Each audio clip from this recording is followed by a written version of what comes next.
nessas pautas tão significativas, tão alinhadas com a questão da sustentabilidade, com ESG, cada vez mais demandados e se intensificando assim ao longo da passagem dos anos e tudo mais, e a gente que é da área vem acompanhando tudo isso, né? Bom, para o tema de hoje, né, o nosso assunto que vai ser a logística reversa de embalagens, então, a gente vai estar convidando, então, a Michele Wilmers, tá? Que é especialista em logística reversa, pós-industrial, pós-consumo, atua hoje como consultora de novos negócios na Eu Reciclo, tá?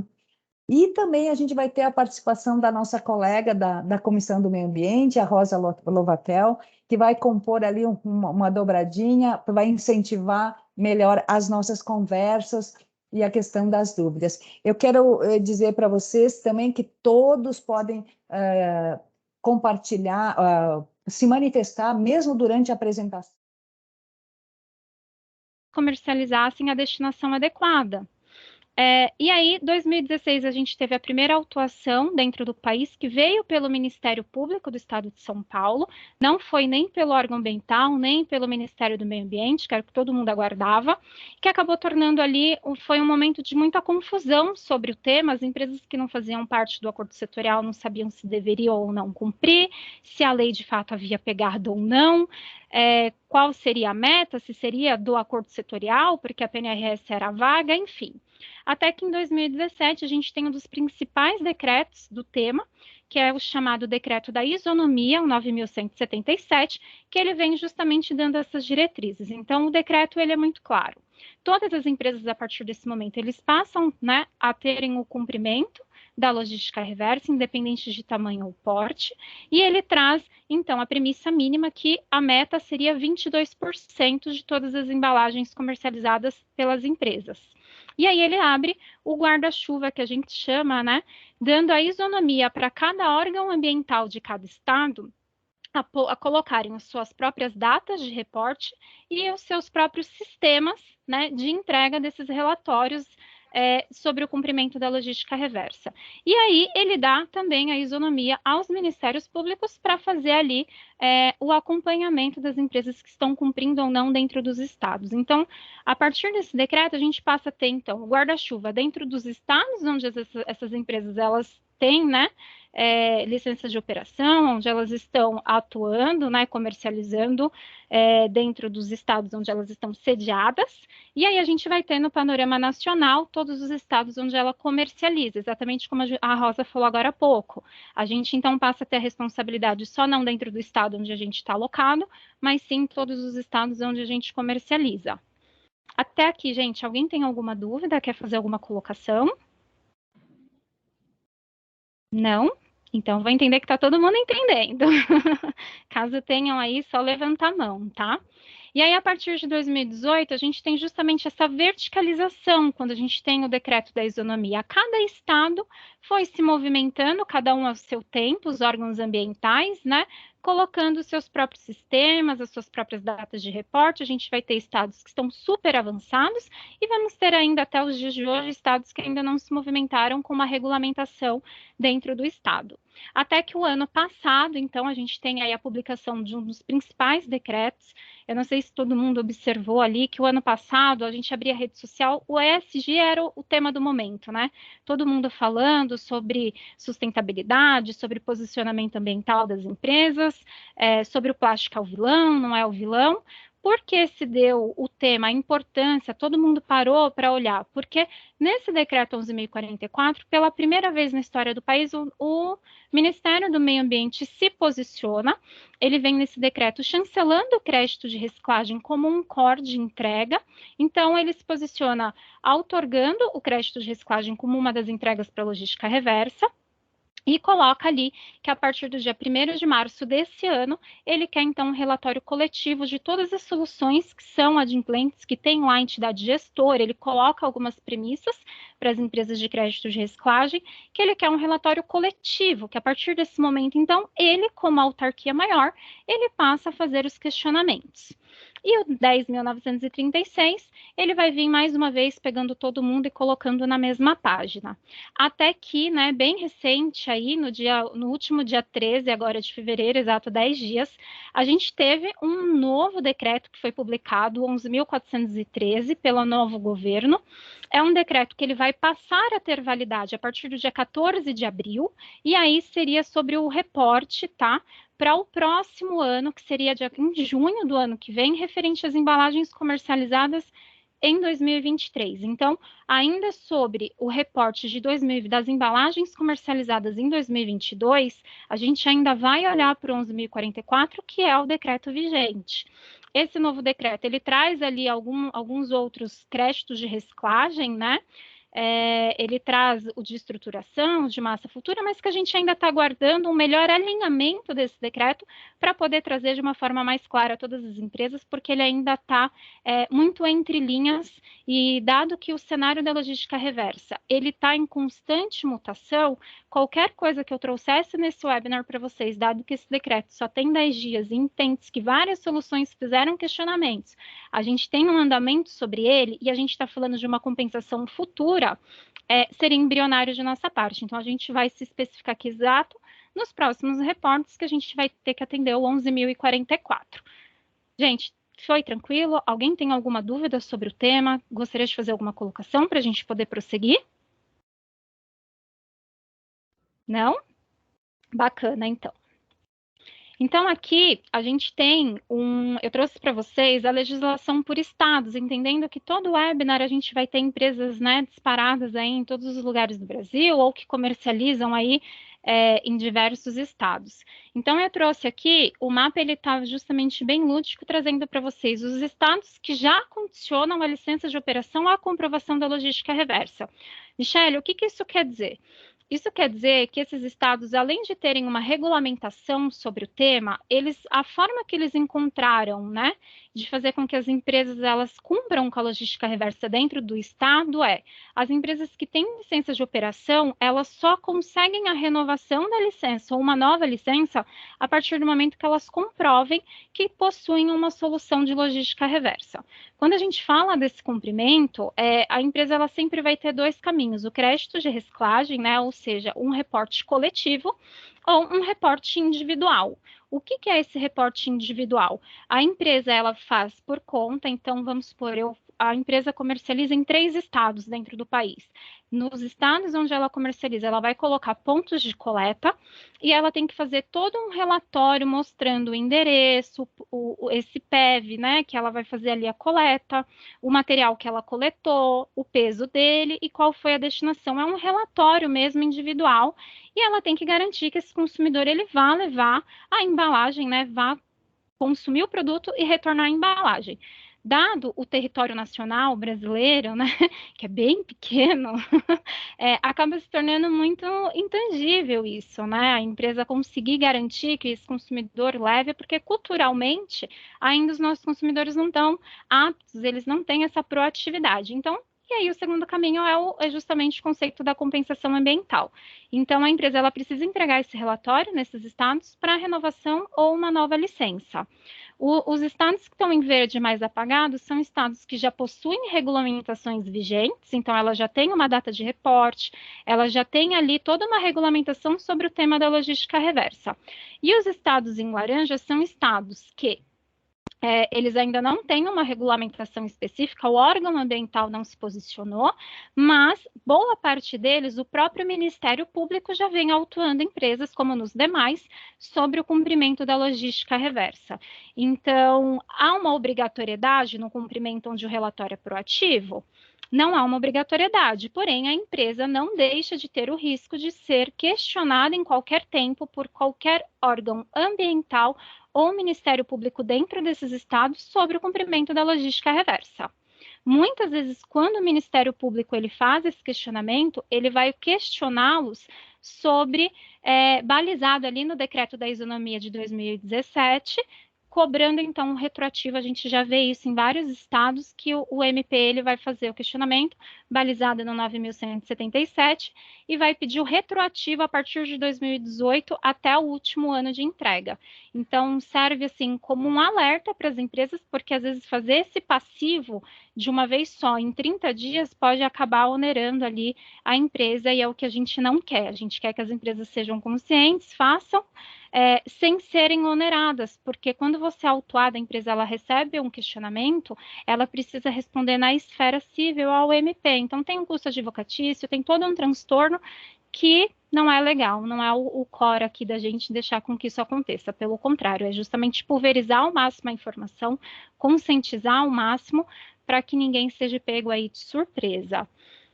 A gente tem aqui também um modelo, né? Eu trouxe sobre o primeiro semestre, quais são as próximas datas de reporte desses calendários. Então, o Ministério do Meio Ambiente, agora em março, a gente vai ter Rio de Janeiro, São Paulo, Paraná, Piauí, que são estados que já têm uma regulamentação agora entre dia 30 e 31 de março. Dia 31, Recicla Mais. Aí, de forma proativa, a nossa solução, ela entrega esses relatórios nos demais estados, mesmo que não haja regulamentação, justamente para que sirva de balização para o Ministério ou para qualquer órgão antes de um auto de infração. E aí, lá em junho, a gente tem demais estados, né? Amazonas, Rio Grande do Sul, Pernambuco, Paraíba e Mato Grosso, Maranhão e, por último, Mato Grosso do Sul. Gente, até aqui, alguém quer fazer alguma colocação? Tem alguma dúvida, algum adendo? Michele, acho que é importante aqui a gente também ressaltar que tem alguns estados que têm, né, os decretos específicos, assim como a gente pôde visualizar ali no mapa que você nos apresentou. Então, esses já têm obrigatoriedade, né, de atendimento. Alguns têm um termo de compromisso assinado, como é o caso do estado do Rio Grande do Sul, onde estamos alocados, e alguns ainda não têm cobrança. Então, só para enfatizar, o que a gente tem que fazer para aqueles que querem começar a atender a legislação? Que caminho a gente tem que tomar primeiro? Olha, a empresa ela tem, quanto ao crédito de reciclagem, alguns caminhos, né, Rosa? O primeiro é fazer o levantamento nacional para entender esse volume, né? E aí ela pode optar em participar de todos os relatórios dentro dos proativos para mitigar o risco de qualquer autuação pelo MP ou por qualquer órgão, né, do órgão ambiental do estado, ou ela pode escolher os estados ali onde ela tem a comercialização que já tem uma regulamentação. Não existe um caminho fidedigno. O melhor caminho sempre é mitigar o risco de qualquer questionamento, mas vai de encontro também com o budget, né, com a área financeira ali da empresa, de onde fazer esse cumprimento. Então, não há um caminho específico, cada empresa é uma empresa, cada caso é um caso, e a gente sempre puxa, após o webinar, se qualquer pessoa se sentir melhor em ter uma consultoria, então uma segunda rodada que a gente possa olhar o caso da empresa, onde ela mais comercializa, e aí estudar caso a caso o melhor caminho mesmo para a empresa. Às vezes fazer o passivo dos estados que estão mais latentes, e aí com o passar dos anos ela ir fazendo essa adequação, tá? Não tem um caminho certo, cada empresa a gente tem que parar, olhar, e aí escolher ali de acordo com a diretriz também que a empresa quer tomar, né? Então fica muito difícil para a gente falar de um modo geral. É óbvio que o modo geral é sempre melhor a gente mitigar o risco de qualquer autuação dentro de todos os estados, mas vai muito de perfil e do caso de cada empresa. Ok. Ok? Alguém mais, gente, tem alguma dúvida sobre parte de legislação? Todo mundo na mesma página? Ok, então, eu vou seguindo por aqui. Então, Michele, você já explicou sobre um pouco do cenário da logística reversa, sobre legislação e quem é Eu Reciclo nisso tudo, né? Quem nós somos, o que nós fazemos e qual é o nosso papel dentro disso tudo. A Eu Reciclo é uma empresa de tecnologia, embora não pareça, tá? E o nosso core justamente é o rastreamento da cadeia de reciclagem do país. O que isso quer dizer? A gente vai trazer a comprovação da logística reversa para as empresas através da compensação ambiental, garantindo que um volume equivalente àquele que a empresa comercializou foi destinado à reciclagem, trazendo então uma segurança jurídica no reporte das empresas junto aos órgãos ambientais, tá?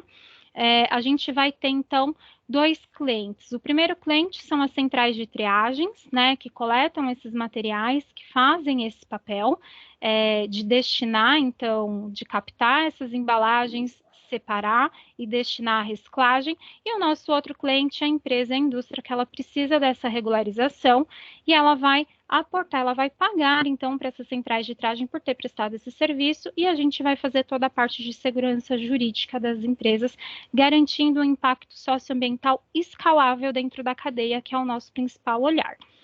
Então, o que é o conceito de compensação ambiental? Quando a empresa ela contrata a solução, né, o conceito do crédito de reciclagem, a gente não vai...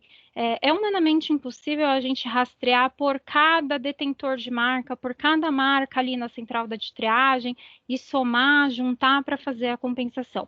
A gente vai sempre garantir, né, um volume equivalente àquele material, não necessariamente o da marca de vocês, tá? Então, a gente não vai sair lá captando marca por marca. A gente vai garantir um volume equivalente dentro do material que a empresa comercializou. Porque lá nas contas para o meio ambiente indifere, né, se é do Zezinho ou é do Pedrinho, o que importa é que aquela embalagem ela foi retirada e garantida a destinação correta. E aí esse valor ele é repassado lá na cadeia para trazer a escalabilidade que a gente tanto busca. Então, como é que funciona essa tecnologia, né? Onde é que a gente vai atuar dentro da economia circular? Aqui é um gráfico bem simples da economia circular mesmo, a empresa que fabricou, produziu, distribuiu o produto dela em embalagem, o consumidor ele adere, ele faz a utilização do produto, descartou a embalagem. A central de triagem, a cooperativa, ela vai lá, capta esse material, que seria destinado a aterros, lixões, leva para dentro do galpão dela, faz a separação por tipos de material e no passo 4 ela vai vender para um reciclador. Então, ela tirou, né, do meio ambiente ali e ela garantiu que foi destinado a uma reciclagem. Então, o primeiro passo que o Reciclo vai fazer é dentro do passo 3, o nosso primeiro cliente. A gente vai fazer o quê? Um processo de auditoria e homologação dentro dessas centrais, dessas cooperativas, garantindo que eles estejam 100% formalizados. Então, a gente vai garantir que não tenha trabalho infantil, que esteja todo mundo devidamente registrado ou dentro do contrato da cooperativa, que eles tenham, né, as condições básicas de trabalho, EPI, enfim. Aí é um cheque que eles estejam dentro, né, que tenha VCB, cadastrados na Receita Federal, licenças de operação, totalmente regularizados. É um cheque de 20 itens que eles passam antes de entrarem para o sistema. Quando a gente faz esse aporte, ou seja, a empresa está regularizada, nesse passo dela aqui do 3 para o 4, quando ela vende esse material, né? Então, ela captou, entrou lá 20 toneladas, ela separou, tinha 3 toneladas de plástico. Sobe aqui essa nota fiscal de venda do material, que fica disponível para a indústria, para a empresa que precisa comprovar essas 3 toneladas, pagar, então, por essa nota fiscal, que esse crédito ele é repassado lá para a central de triagem, para a cooperativa, para que eles possam se aportar. O que isso quer dizer, Michele? Por exemplo, a empresa pagou R$1.000 por 3 toneladas de plástico, é tirado um percentual pequeno aqui para o nosso operacional, média de 80% é repassada para essa central de triagem, para essa cooperativa, e eles têm um acompanhamento do nosso operacional, tempos em tempos, para que a gente entenda o valor que eles estão recebendo e onde eles estão investindo esse valor. Justamente porque, às vezes, é um material que eles estão deixando de captar ali, de garantir a destinação, então, nosso operacional vai entender que se colocar uma prensa ali vai aumentar, né, a produção deles, se for um caminhãozinho, então a gente faz esse acompanhamento justamente para escalar esse volume, né, aumentar a produtividade dessa central de triagem. E na outra ponta a gente vai levar para a empresa alguns benefícios que eu já vou falar um pouquinho adiante, além da regularização jurídica de vocês. Gente, até aqui ficou claro para todo mundo? Alguém tem alguma dúvida? Ficou algum pontinho solto que eu possa esclarecer melhor? E Michele, essa questão da cooperativa, ela é obrigatória utilizar e é em relação ao envolvimento, a trazer o catador, que nem fala a política lá nacional, que eu preciso trazer eles por uma certa formalidade. Então, esse projeto visa atender esse quesito? Todas as pessoas que estão englobadas, por exemplo, dentro de uma cooperativa, quando a nossa operacional ela faz esse cheque, ela vai garantir que todos aqueles que trabalham ali estejam formalizados, ou seja, se é uma cooperativa, que eles estejam dentro de um contrato de trabalho da cooperativa, vai garantir a remuneração e a formalização deles. Se for uma empresa privada, que esteja todo mundo devidamente registrado, ganhando seus benefícios, fundos de garantia. Então, esse cheque, né, esse processo de homologação, a gente vai garantir totalmente essa formalização dessas cooperativas. A gente vai evitar que tenha aí essa marginalização, né, que tenha qualquer pessoa fora dentro do escopo legal dentro da cooperativa, desde trabalho infantil, por exemplo, Claro. até alguém informal. Todavia, não é na verdade, assim, quando a política fala envolver, trazer o catador em si, ele vai estar representado pelo empregado formal dessa cooperativa. Não há espaço para, digamos assim, beneficiar ou que o catador leve materiais para essa cooperativa, que ele seja, de certa forma, incluído.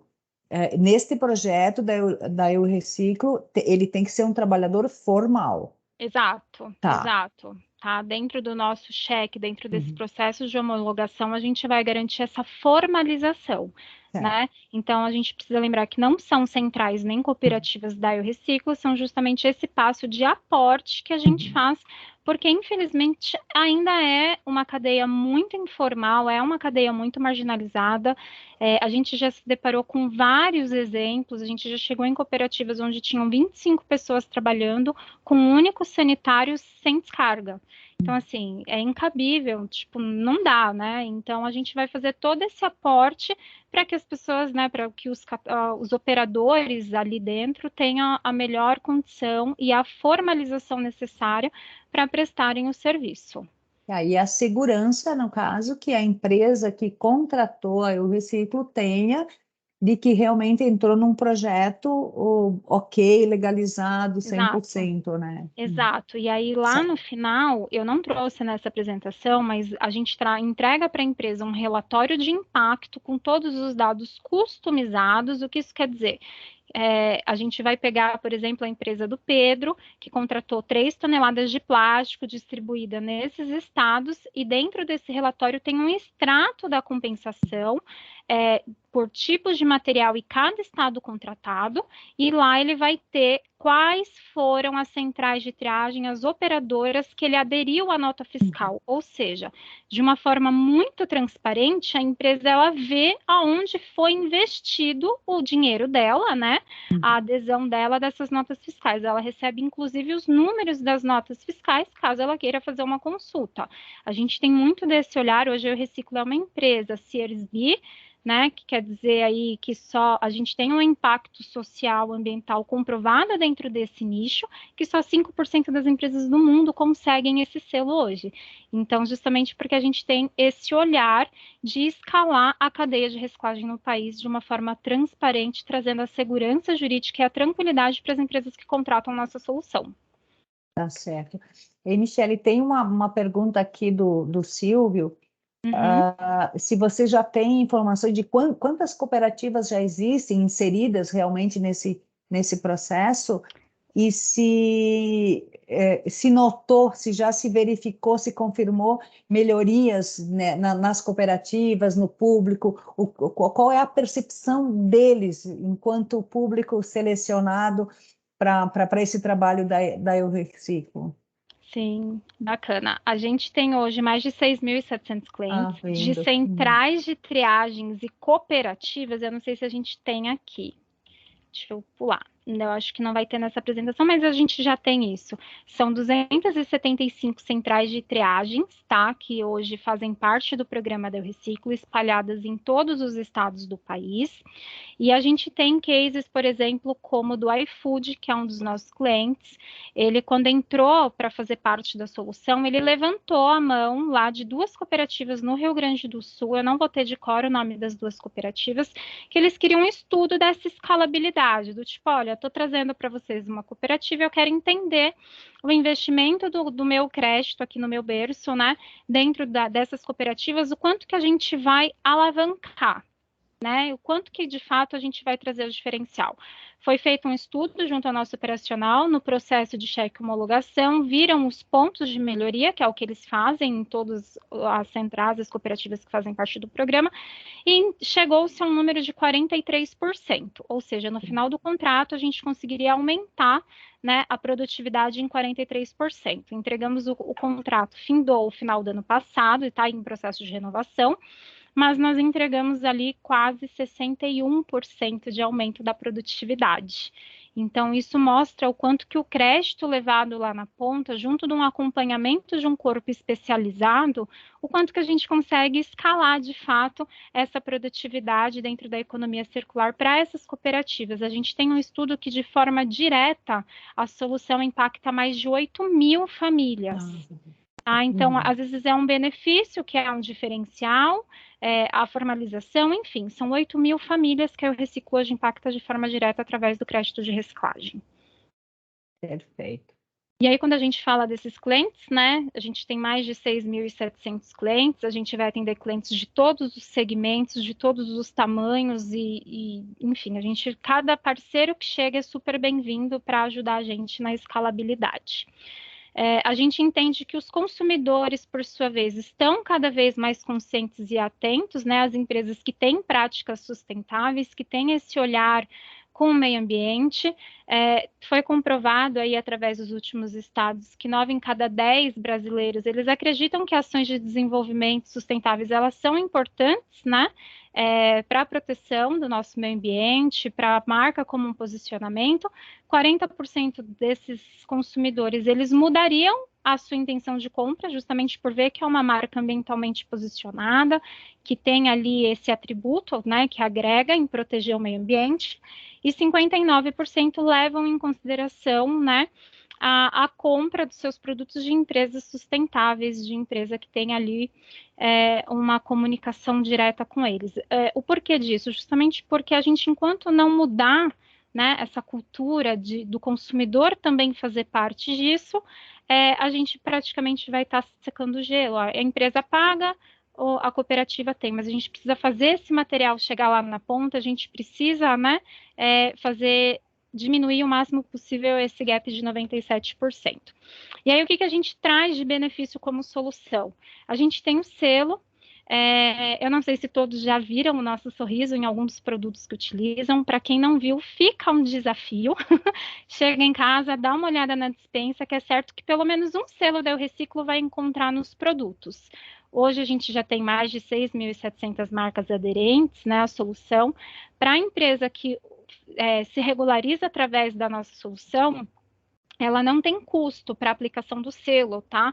A empresa, ela pode fazer a aplicação do selo nas suas mídias digitais ou impressas, imprimir ali na embalagem, desde que ela cumpra com a PNRS em todo o território nacional. Ou seja, se a empresa ela se formalizar, né? Se ela fizer a comprovação da logística reversa com a nossa solução em todos os estados onde ela comercializa, ela pode fazer a utilização do selo. A gente vai ter o selo de 22%, que é esse primeiro selinho aqui, o selo de neutralização de impacto, ou seja, 100% das embalagens, e o de 200%. A segurança jurídica, ela é a mesma para os 3 cases, tá? Aí vai muito da estratégia de marketing da empresa, se ela quer neutralizar o impacto e ela quer posicionar isso para os consumidores dela, né, que de toda embalagem que ela gera, ela faz a compensação, as que auxiliam ali, né, fazendo além do 100%, fazendo 200%, ou a que faz os 22% e está cumprindo com toda a legislação.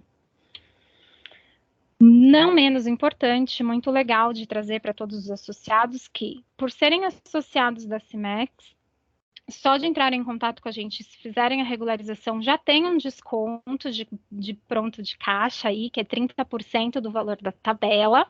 A gente ainda traz o benefício da redução de imposto, a dedução do PIS e COFINS, do valor total que a empresa investir na regularização dela. Ou seja, se gastou lá R$10.000, né, para se regularizar, 9,25% do abatimento de PIS e COFINS vai retornar R$ 925 ali no caixa, no lucro líquido da empresa, pelo abatimento dos impostos, independente do valor da nota, não tem um valor mínimo. O único adendo aqui é que a empresa ela precisa ser optante pelo lucro real, a forma de tributação dela, tá? Então, sou optante pelo lucro real, gastei lá para minha formalização, regularização junto ao Reciclo, vai ter direito de abatimento de PIS e COFINS também, que é um benefício. Michele, bacana, solução robusta, me entrega segurança jurídica, me entrega transparência, né? Me entrega desconto pela associação, gostei, quero aderir. O que eu preciso? Como que é feita a cobrança, a contratação? O nosso sistema ele não tem mensalidade, ele não tem uma cota mínima, ele vai ter o quê? Ele é cobrado pelo peso de material a ser compensado, ou seja, a empresa faz um levantamento, um cálculo das embalagens apenas que ela gerou, desconta lá o produto, e aí vai encaminhar para a gente. Então, fiz lá meu levantamento, comercializei 10 toneladas de plástico, 3 de papelão. O orçamento ele vai ser pautado em cima dessas toneladas, é uma prestação de serviço, então não existe aí nenhuma premissa além dessa. O volume ele é declarado de forma proativa, a legislação coloca que a empresa faz esse levantamento e declara isso. Então, o que é importante? Se ter um racional por trás, né?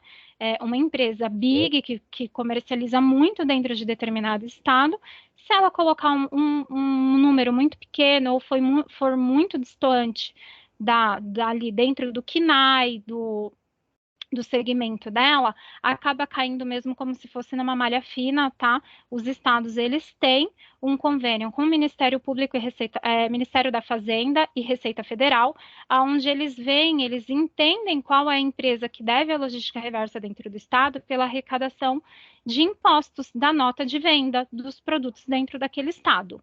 Então, a gente sempre indica que a empresa faça o mais aproximado possível, né? Justamente para mitigar e ter que receber uma autuação depois de ter feito a comprovação da logística.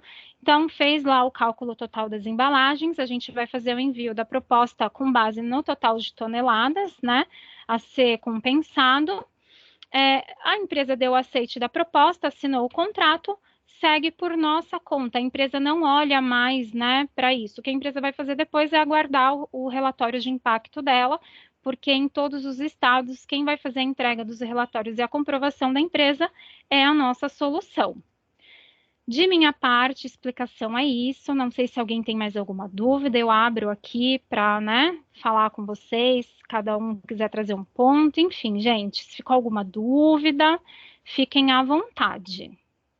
Michele, volta ao slide anterior que eu ia te perguntar Deixa eu ver sobre aqui. o passo a passo, tá? Só para a gente. Tá aparecendo? Para mim ainda não. Eu acho que, peraí, aqui. Pronto. Ah, esse mesmo. Então, aqui é o resuminho básico, ele está bem lúdico, está bem fácil de entender. Mas assim, então, o que a empresa faz? Contabiliza tudo que comercializou de embalagem no último ano ou mensal? Vamos pensar. O reporte, Eliana, ele é sempre por ano, tá? Por ano. De regularização. Então, agora, em março de 2023, a gente está regularizando as empresas referente às embalagens comercializadas em 2022. Perfeito. Michele, soube disso agora, não sabia. Como é que eu faço com os anos anteriores? Eu posso reportar nesse momento? Pode. É até indicado que se faça isso, que já tenha esse documento, né, a toque de caixa, caso haja qualquer solicitação aí por qualquer órgão dessa comprovação. Certo. Então, ela contabiliza o seu volume, e isso provavelmente vai ser em toneladas, né? Não metro cúbico. Não, é por tonelada. Por tonelada. Então, vamos supor, a empresa comercializa garrafinhas de água, vou usar aqui meu exemplo. Então, vamos desconsiderar o líquido, pesei lá, deu 300 gramas, multipliquei pelo volume, pelo mutante que eu comercializei no ano, e aí você vai chegar num volume. Então, vamos supor, 300 gramas multiplicado por 10, deu 3 quilos. Isso. Então, Michele, de plástico, a garrafinha de plástico, 3 quilos. Mas a minha garrafinha vai dentro de uma caixa secundária. A caixa secundária, você pega ela, vai fazer Soma. o peso, soma, multiplica. Então, de papel, papelão, eu tenho 1 tonelada. Ah, mas a tampinha é de alumínio. Então, vamos pesar o alumínio. É um passo a passo que é um tanto trabalhoso de primeira vez, mas muitas empresas já possuem sistemas, né? Às vezes, pelo próprio sistema de compra, quando a empresa não fabrica a embalagem dela, ela vai ter, sempre tem ali o Peso bruto, peso líquido. Isso, e aí ela consegue. Se a empresa tiver É. palpável, o que maior parte dos fabricantes tem, é assim, eu comprei 10 toneladas de plástico de garrafinhas, mas no meu refúgio, a cada 10 eu perco uma. Espero que não, né, gente? Mas a cada 10 eu tenho uma margem de perda no processo fabril, todo mundo tem. E aí você pode descontar isso e apresentar esses números, é autodeclarável. Como é que faz esse envio? Eu preciso apresentar as notas fiscais? Não, não precisa. É autodeclarável. Uma tabelinha de Excel, a gente costuma compartilhar com os clientes por tipos de material, estado e ano, e eles só preenchem. É autodeclaratório. E no caso, então, eu consegui esse total, né? E para o efeito de eu optar por no caso, fazer o recolhimento do que é obrigatório somente, é 22% disso. Então, eu vou fazer um contrato com a Eu Reciclo, eu tenho meu volume total, mas eu só vou contratar os 22% deste ano, deste período, no caso. Ou posso fazer a opção pelo integral, conforme a estratégia da própria empresa. Exatamente. Toda vez que a gente, como os consultores, eles apresentam uma proposta, eles vão apresentar a cota mínima de regularização, que é 22%, 100%. E aí a empresa vai, os mesmos números, a empresa vai fazer o apontamento. Olha, esse ano vamos compensar 22%. E a gente vai fazer o contrato certinho com todas as toneladas por estado, que aí já vira um primeiro documento da empresa. Então, ela vai ter ali um contrato de prestação de serviço dentro de todos os estados que ela contratou e a massa. O que é importante frisar, Eliana, quando envia-se esse levantamento, a compensação ela é separada em 5 grandes grupos, tá? Papel, papelão, plástico, metal, agora com Recicla Mais entrou o aço, tá? Então a gente precisa separar, e o vidro. Então, separou por tipos de material e peso, o consultor já vai conseguir fazer o escopo da proposta e apresentar para a empresa para a melhor escolha dela. E, na verdade, por estado também. Então, eu preciso saber quanto embalagem eu larguei no mercado, a quantidade de cada tipo de material e para que estado foi.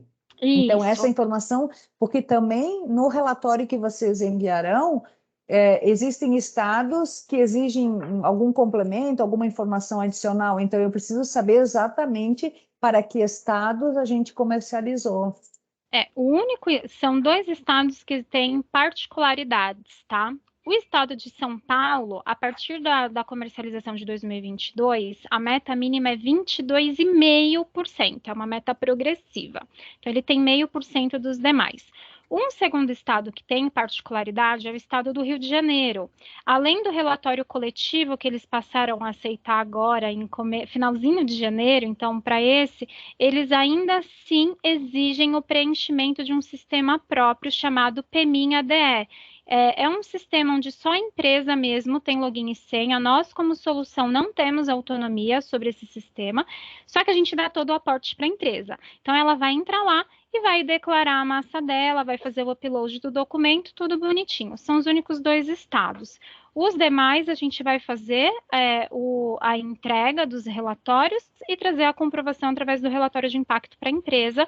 E durante todo esse processo da contratação, a empresa tem, dentro do nosso site, tem lá a área do cliente com login e senha. A empresa recebe isso e ela acompanha em tempo real as nossas compensações.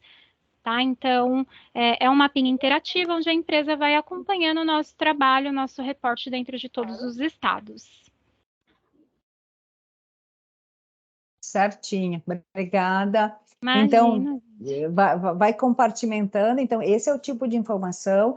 E o pagamento, no caso da empresa, provavelmente vai ser anual também. É uma parcela Isso. anual, que depois, na negociação, poderá ser parcelado conforme cada um necessitar, por exemplo. Existe essa Uhum. opção também, né? Sim, existe, vai de acordo muito do volume da empresa, né? Do que é melhor. A gente está sempre, óbvio, aberto, flexível a atender todo mundo. E um outro ponto que eu já ia me esquecendo, acho bem importante trazer também, sobre o levantamento. Michele, eu sei o volume total que eu comercializei ali pelo meu departamento comercial, um exemplo. Só que eu sei os estados, mas eu não sei a distribuição exata. Fazer isso de primeira vai me dar muito trabalho, não vou conseguir, não vai ser em tempo hábil agora para os próximos reportes. A legislação ela traz que a empresa ela pode fazer a distribuição pelo PIB nacional. Então, se vocês, olha, eu tenho certeza que eu comercializo em todo o Brasil, mas eu não sei o volume. A gente pode pegar esse total da massa e fazer a distribuição pela renda per capita de cada estado. Então, às vezes é um facilitador também para a empresa que nessa primeira mão vai ter uma dificuldade maior e a legislação ela coloca isso como possível. Então, Michele, olha, eu sei que a gente comercializa em 8 estados. Esse. Mas eu não sei o volume específico. A gente vai pegar esse 100% e dividir pela renda per capita desses estados que a empresa comercializa. Também é um meio da empresa estar reportada, né, e estar mitigada de receber qualquer auto de infração. Perfeito. Michele, a gente tem mais uma pergunta aqui, que é em relação à madeira. Então, a Mariana aqui nos pergunta se a parte de madeira, estrados, caixas, pallets entram como embalagens? É a Mariana? Isso. Mariana, é assim, ó, quando a gente vai falar da logística reversa, a gente vai pensar em tudo que chega ao consumidor final. Então, se o produto ele é embalado num pallet de madeira e passa-se ali o stretch, o pallet ele não vai para o consumidor final, ele fica dentro, por exemplo, de um supermercado qual você distribuiu, uma rede de distribuição. Entende-se que esse pallet ele vai fazer parte do PGRS dessa planta. Então, ele não entra na conta da logística reversa, da mesma forma que o estresse que está em torno desse pallet. Por quê? Essa distribuição, esse centro, né, dessa distribuidora, ela vai receber esse pallet, ela vai destrinchar ele, então vai tirar o estresse, vai tirar o pallet e vai pôr os produtos para o consumidor final, né? Eu vou lá no mercado e compro o produto de vocês. Então, não entra na conta tudo aquilo que a gente entende que fica dentro do PGRS do seu cliente, só o que de fato eu como consumidora, é muito simples, é muito, né? Eu como consumidor, dentro do produto que eu vendo para uma distribuidora, o que do meu produto chega ao consumidor? Então, são esses. Por que as caixas de embarque, elas entram na conta? Porque muitas distribuidoras, muitas redes supermercadistas, elas distribuem a caixa para o cliente pôr a compra, né, para levar para casa. Então, tem que fazer justamente porque você não sabe onde foi parar essa caixa, se ficou de fato no PGRS ou se essa central de distribuição, né, ela colocou isso ali dentro do refúgio fabril dela e comercializou como a para do pós-industrial, do pós dela. Então, por isso que as caixas primárias, secundárias e terciárias, elas entram na conta. Agora, a pallet, stretch, a madeira em si, não entra no auto de compensação. Michele, mas se, por exemplo, eu tenho um produto maior, um fogão, sei lá, algo desse gênero, e eu tenho um comércio eletrônico, né?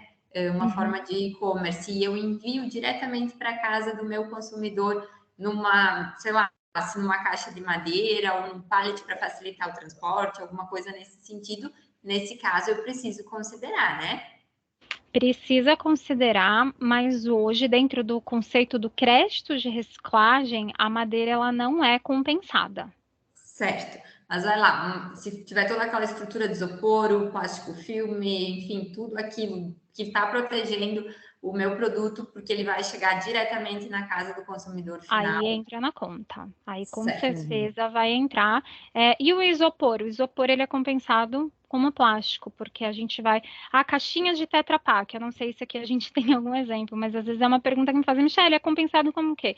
Como papel, papelão. A gente sempre vai levar em consideração a matéria-prima, né, de fabricação dessa embalagem para a compensação. E aí, quando a gente fala de madeira, existem soluções aí específicas para madeira, para aerosol. Só o estado de São Paulo não permite a compensação de aerosol via crédito de reciclagem. Demais estados é aceito e a gente faz a compensação como alumínio.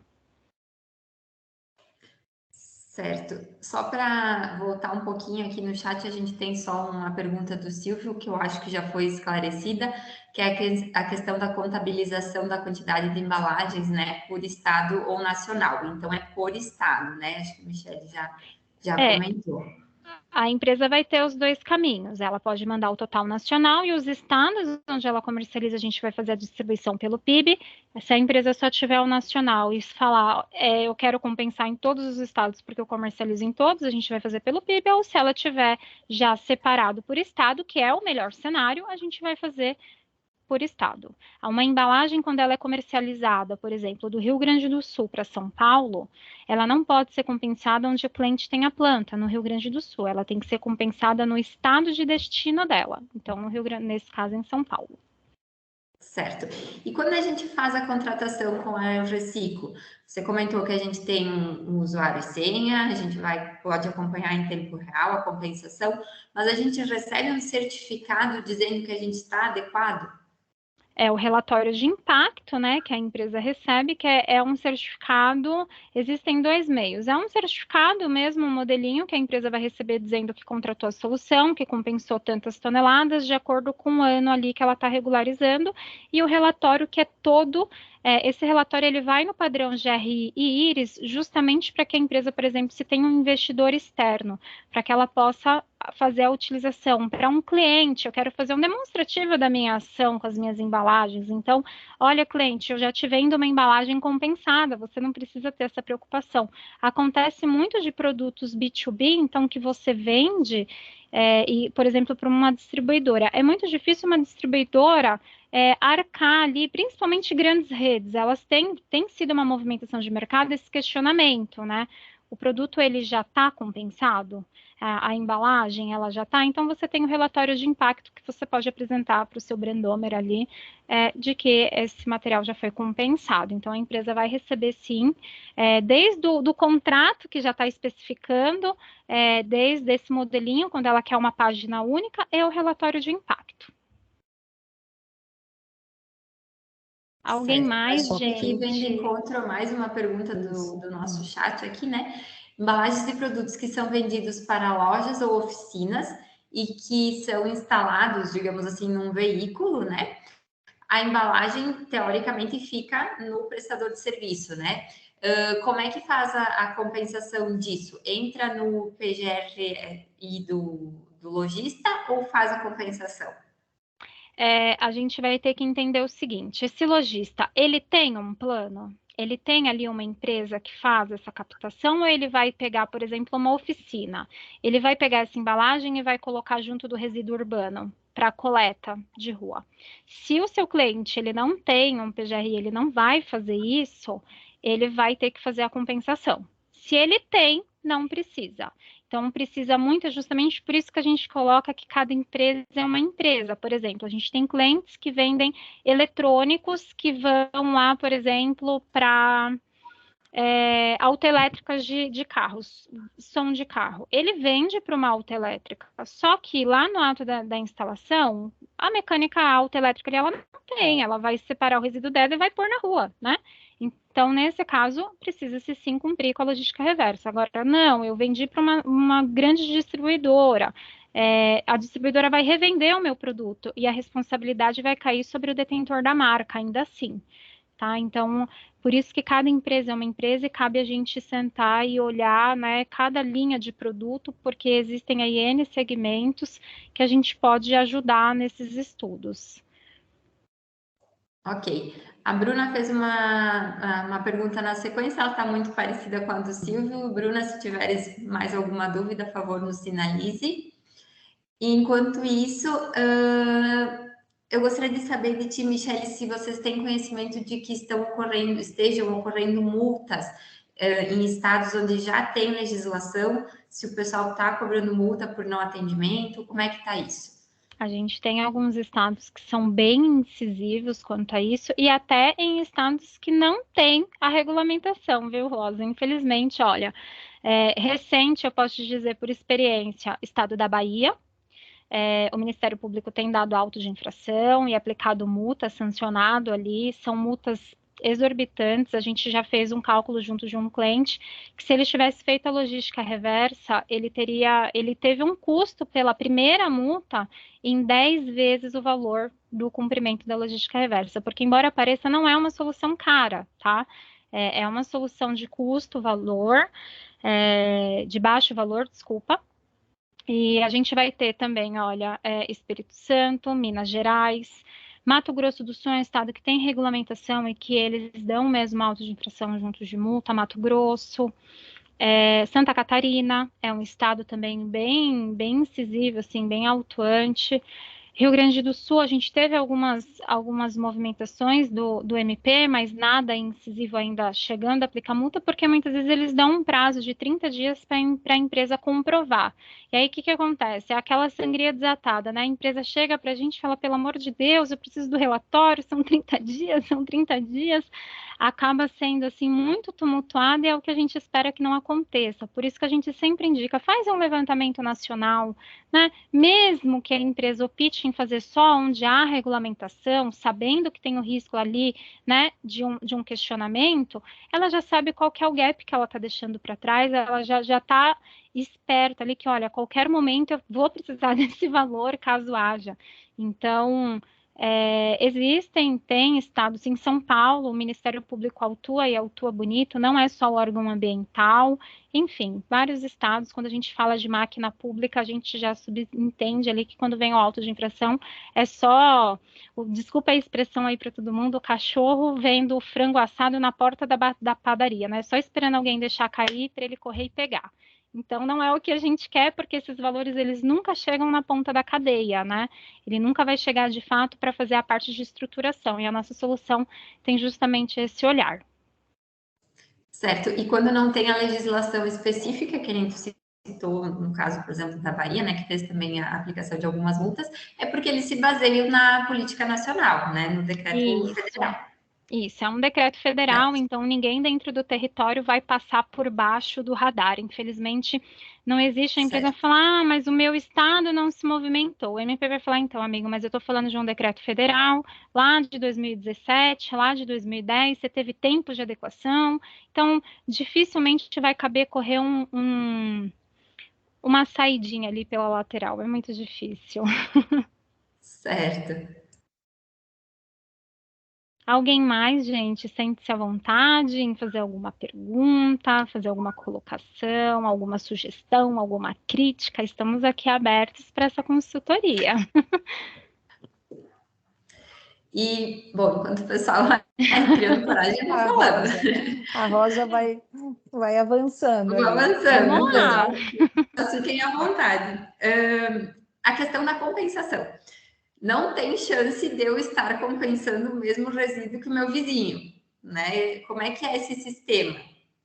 O sistema, né, é uma empresa de tecnologia. Eu ainda estou compartilhando a tela com vocês. Deixa eu tirar aqui, que aí eu acho que fica melhor. Pronto, sumiu, né? Sim, sumiu. Perfeito. O que acontece? O sistema, a tecnologia que a gente utiliza, ela é auditada por uma terceira chamada Ernst Young. O que isso quer dizer? Ela vem sempre garantir a não colidência dessas notas fiscais. É um sistema onde ele vai ler cada nota que está dentro do sistema, uma vez, por isso que a gente sempre fala, nós não trabalhamos com estoque. A nota, ela sobe no sistema a partir do momento que houve a compensação, e aí o sistema, ele puxa essa nota, ele bloqueia, é um modelo de blockchain mesmo. Então, ele bloqueou essa nota, ninguém mais utiliza ela.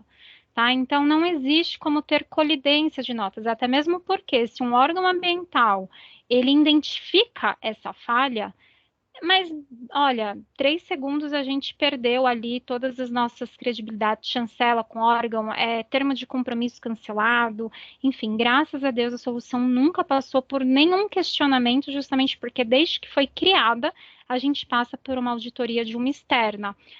tanto a gente leva isso a sério que isso passou a ser premissa agora no Decreto 11.044, algo que a gente faz desde 2016, que é, além de uma entidade gestora, que é a Giro, o que é a entidade gestora? É um órgão sem fins lucrativos, que ele vem para fiscalizar mesmo, para olhar o que nós estamos entregando, como é que está sendo feita a entrega da solução, ele valida tudo que é feito e faz o reporte aos órgãos, justamente para que haja-se a maior segurança possível dentro do processo da compensação, né, e do reporte das empresas que contratam a nossa solução.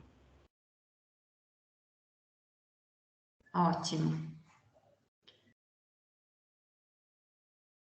Eu acho que talvez pela hora a gente já precisa se encaminhar aqui para o encerramento, né? Talvez se deixar a Rosa perguntando, ela fica aqui até amanhã de manhã. E eu nem gosto de falar, né, Eliana? E a Se eu não Michele vai gostar... respondendo e a gente só agradece porque é muito conhecimento, né? Imagina, gente, Mas foi um em princípio, prazer. A gente tem só uma pergunta aqui da Danusa sobre a disponibilização do material, se vai ficar disponível para os participantes. De nossa parte, sim, Sim, a tá. Isabela, que é responsável ali, né, junto do contato da Juliana, Uhum. ela vai fazer o envio. No material vai ter o meu contato, meu WhatsApp, para quem se sentir à vontade, quiser ali fazer um touch point, né, eu vou ficar à disposição para atender todo mundo. E tendo qualquer dúvida é natural, tá? Para todo mundo que chegou agora, que é um primeiro contato. A gente sabe que é um tema bem complexo, né? Com bastante detalhe, estado, né? Eu brinco que é um guarda-chuva de 26 itens, e aí você conseguir entender cada ponta dele é meio complexo, mas a gente fica à disposição para essa consultoria junto à Cimex ou, né, para quem precisar, a gente Claro, está à total disposição e vai ser enviado sim. tá ótimo. Acho que depois a Juliana vê como organizar isso e aí a gente divulga. Bom, eu acho que encerrando, né, Juliana, precisamos fazer o encaminhamento aqui. A gente também, como Cimex, né, gostaria de estar informando a todo mundo que vai acontecer essa parceria do Cimex com a Eureciclo, tá? Que está sendo estudado, já está bem adiantado, né? A questão da parceria, como vai funcionar, a título de ser uma facilidade para o nosso associado, né? E de ter algum benefício, algum desconto, alguma coisa assim bem interessante, que essa é a finalidade, que é a função do nosso Cimex também, de trazer essas soluções e que sejam soluções bem acessíveis, né? Para o associado, e nos próximos dias, imagino, até a Juliana pode confirmar isso, vai ser lançado um comunicado referente a isso, e as pessoas vão poder entender melhor como vai funcionar a parceria e buscar informações, então, também diretamente no Cimex. Pessoal, de minha parte, eu quero agradecer a participação de todos, aí a atenção de todos. É muito gratificante estar aqui conversando com vocês sobre esses temas maravilhosos que estão na pauta e aguardem para as próximas mais adiante, então. Obrigada a todos aí e devolvo a palavra, então, para Juliana fazer o encerramento formal. Obrigada, Eli. Então, conforme a Eliana adiantou, né, na semana que vem a gente já vai divulgar aí na nossa news mensal mais detalhes sobre essa parceria. De qualquer forma, em nome do Cimex, desde já agradeço a participação de todos, né? O pessoal ingressou na live e ficou até o final. O Silvio acabou enviando uma pergunta ali, Michele, se depois você puder verificar, e nos encaminhar para podermos disponibilizar para as pessoas essa informação. Se tu quiser, eu já posso passar. Claro, se tu tem ainda um tempinho, a gente aproveita e aproveita quem ainda permanece. Eu sou toda de vocês, eu vi Então, aqui. então eu sou O assim, Silvio né? Quem faz ao vivo, né? é, Então, o o Silvio Silvio pergunta o colocou. seguinte, tá, Michele? Pelo mapa apresentado, os estados da Bahia, Minas, Santa Catarina e Espírito Santo, eles não teriam a regulamentação. E ele pergunta, estão multando baseado somente nas PNRs? Não é somente na PNRS. O MP, ele vai se balizar no decreto da isonomia, o 9.177, que é quando ele dá ali, né, justamente a autonomia para o Ministério Público fazer o auto de infração das empresas que não cumpram com a logística reversa. Então, mesmo porque, assim, o Estado, quando ele não tem uma regulamentação, significa o quê, Silvio? Vai significar de que o órgão ambiental não estipulou um sistema e nem uma data específica para o reporte do relatório. Só que isso não invalida o decreto nacional de que todas as empresas precisam fazer o cumprimento da logística reversa. Então, para complicar um pouquinho a nossa vida, o órgão ambiental e o Ministério Público, eles não se conversam muito nesses estados.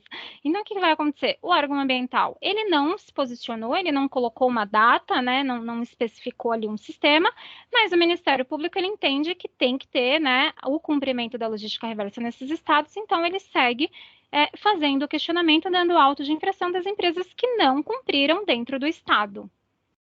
Não sei se eu fui clara, gente. Com certeza, Michele, com certeza. Pessoal, aproveitando, né, antes de encerrar, realmente eu gostaria de agradecer, principalmente a Michele e a nossa palestrante da tarde, né, a nossa comissão de meio ambiente aqui, na pessoa da Eliana e da Rosa, que fizeram esse trio, né, de apresentação, de debate, de um tema que é bastante complexo, pelo que a gente percebe, e convido, né, as empresas associadas a consultarem o nosso blog, lá tem bastante material produzido por essas comissões, né, que estão sempre atentas a temas de relevância para o nosso segmento. Então, acessem, confiram, mandem as suas dúvidas, sugestões, se tiverem, né? Estamos sempre abertos a receber essas informações que são consideradas prioritárias para vocês. Mais uma vez, muito obrigada e nos encontramos no próximo Papo com Especialistas, pessoal. Até mais!